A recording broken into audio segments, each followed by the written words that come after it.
ada cerita menarik di dalam Gunung Kemukus ini. Kenapa sih Gunung Kemukus ini kok mitosnya bisa untuk mencari pasugihan, tapi dengan syarat harus melakukan hubungan intim dengan yang bukan pasangan resmi, mengadakan ritual dalam tanda kutip gonta-ganti pasangan sebanyak 7 kali. Apa nggak gila itu syarat? Ontrawulan adalah ibu tiri dari Pangeran Samudra. Artinya Ontrawulan adalah istri dari Raja Brawijaya Pamungkas. Ontrawulan saat itu umur 18 dan Pangeran Samudra saat itu juga umur 18. Nah, disitulah mereka akhirnya terjadi saling jatuh cinta. Artinya ini adalah hubungan yang terlarang.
Halo, selamat sore para bosku. Menjelang maghrib, sekarang Raja Soleman ada di Gunung Kemukus. Nah, Gunung Kemukus ini mitosnya bisa mendapat atau mencari pesugihan. Seperti itu ya. Nah, nanti Raja Soleman akan bongkar fakta dan mitosnya. Benarkah di Gunung Kemukus tersebut bisa untuk mencari pesugihan? Di Gunung Kemukus ini ada makamnya Pangeran Samudro. Siapa Pangeran Samudro? Pangeran Samudro adalah anak dari Brawijaya V dari istri Selir. Nah, seperti itu ya. Ada cerita menarik di dalam Gunung Kemukus ini. Kenapa sih Gunung Kemukus ini kok mitosnya bisa untuk mencari pasugihan, tapi dengan syarat yang sangat wow. Apa syarat dengan wow itu? Kalau bosku ke Gunung Kemukus harus melakukan hubungan intim dengan yang bukan pasangan resmi, seperti itu, atau dengan siapapun yang jelas. Ketika ingin mengadakan ritual dengan kaya raya untuk mencari pesugihan, harus berhubungan intim sama pasangan yang lain, atau sama pacar bosku, atau sama selir bosku, yang jelas bukan sama istri bosku. Seperti itu mitosnya ya. Dan yang lebih gila lagi, yang lebih nyeleneh lagi, kalau bosku kepengen hajatnya lekas tercapai, bosku harus mengadakan ritual dalam tanda kutip gonta-ganti pasangan sebanyak 7 kali. Apa enggak gila itu syarat? Apa enggak? Dan itu syarat. Bagaimana bosku? Aneh kan itu syarat, tapi fakta dan mitosnya ada yang menjelaskan seperti itu. Nah, nanti Raja Soleman akan cek, akan bongkar mitos tersebut. Karena kok bisa sih Gunung Kemukus ini dikatakan bisa mendapatkan atau mencari kekayaan dengan pesugihan di makamnya Pangeran Samudro. Nah, seperti itu ya. Nanti kita akan ikuti, kita akan kulik, kita akan bongkar cerita-cerita tersebut. Oke, kita lanjutkan. Kita akan muter-muter dulu ya di Gunung Kemukus. Akan kita jalan. Seberapa besar nih area Gunung Kemukus ini? Seperti itu ya. Oke, tetap semangat. Go!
Ya, selamat malam bosku. Kembali dengan Raja Soleman Indonesia Channel. Sekarang Raja Soleman Indonesia sudah ada di Gunung Kemukus. Ini di puncaknya ya. Jadi siapapun nanti bosku yang ziarah ke Gunung Kemukus, ke makam Pangeran Samudra, pasti akan mendapati jalan masuk. Nah, jalan masuk ini pasti ada pohon beringin ini. Ini pohon yang sangat tua. Sekarang menunjukkan sudah jam 11 malam. Tetap Raja Soleman paksakan malam ini harus segera mengkonten tentang Pangeran Samudra di Gunung Kemukus. Seperti itu. Nah, jadi setelah ini kita akan lanjut ke makam Pangeran Samudra. Setelah dari makam Pangeran Samudra, tentunya kita akan menuju ke Sendang Ontrawulan. Nah, siapa Ontrawulan itu? Ada dua versi yang mengikuti ceritanya Pangeran Samudra tersebut. Ontrawulan adalah ibu tiri dari Pangeran Samudra. Artinya Ontrawulan adalah istri dari Raja Brawijaya Pamungkas, istri selir. Nah, usianya sama dengan Pangeran Samudra yang berusia 18 tahun tapi dari istri selir yang lain. Nah, mitosnya kedua insan ini, beranak najis ini saling jatuh cinta. Ontrawulan saat itu umur 18 dan Pangeran Samudra saat itu juga umur 18. Nah, disitulah mereka akhirnya terjadi saling jatuh cinta. Artinya ini adalah hubungan yang terlarang. Dan akhirnya Raja Brawijaya tahu, diusirlah Pangeran Samudra untuk pergi ke Kerajaan Demak. Seperti itu. Ada cerita yang lain lagi. Nanti kita sambung lagi ya.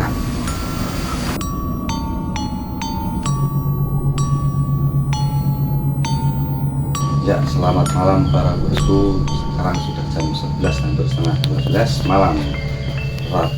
Raja Soleman telah berada di depan makam Pangeran Samudra.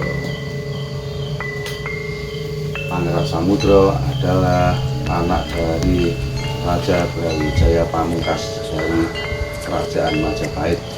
Kenapa beliaunya diberi nama Pangeran Samudra? Nama aslinya, lahirnya adalah Pangeran Jadut. Disebut pakai Samudra karena dia area dakwahnya sering di pesisir-pesisir pantai. Nah, sama Raja Demak, sama Sultan Demak akhirnya dijuluki Samudra. Itu sebenarnya makanya namanya Pangeran Samudra. Kok terkesan asing, kok terkesan aneh, lahir langsung nama Samudra. Ternyata tidak seperti itu bosku. Nama aslinya adalah Pangeran Jadut. Gelar Samudra diberi oleh Raja Demak karena area dakwahnya di daerah pesisir. Nah, bosku, Pangeran Samudra ini meninggal dalam usia muda sekitar 30 tahunan karena sakit. Ada cerita-cerita yang mengikuti alur cerita dari Pangeran Samudra tersebut, tapi itu nanti akan kita ceritakan lebih lanjut. Tapi saat ini Raja Soleman tetap akan berdoa untuk keselamatan dari Pangeran Samudra. Dan di sini bukan tempatnya untuk mencari kekayaan, titiknya bukan di sini. Di sini tidak ada titik untuk mencari kekayaan, ya. Nanti akan Raja Soleman tunjukkan di mana sih titiknya biar bisa menembus ke langit untuk mencari kekayaan. Seperti itu ya bosku ya. Raja Soleman akan berdoa sebentar untuk keselamatan Pangeran Samudra.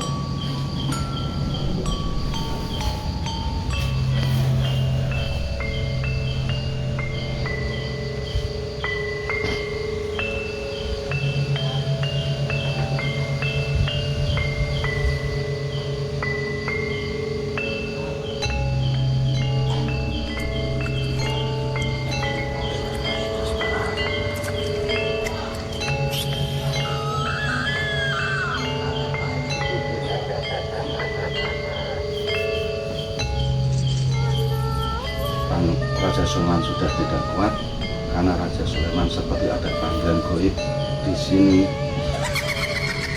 Ada yang berteriak, ada yang membisiki bahwa di dalam sini, di alam gaib sana, yang ada adalah penderitaan, yang ada adalah kegundahan, yang ada adalah penyesalan dari Pangeran Samudra. Tadi sempat Raja Sulaiman seperti di tepuk pundaknya, seperti di joroknya begitu. Napasku seperti tercekik karena Raja Sulaiman melihat di dalam mata sini ada penderitaan, ada kegundahan, dan ada penyesalan. Nanti Raja Sulaiman akan jelaskan lebih lanjut, tapi sekarang Raja Sulaiman akan pamit undur diri. Nggak kuat mungkin seperti ini. Assalamualaikum warahmatullahi wabarakatuh.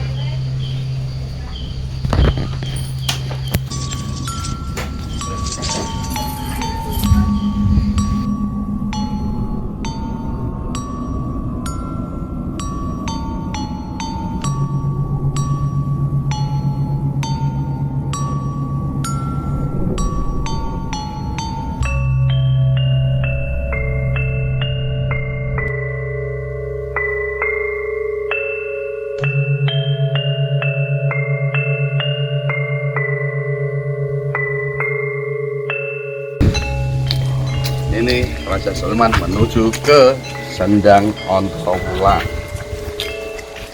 Jadi seperti itu ya para bosku ya. Sekarang sudah jam 12 malam.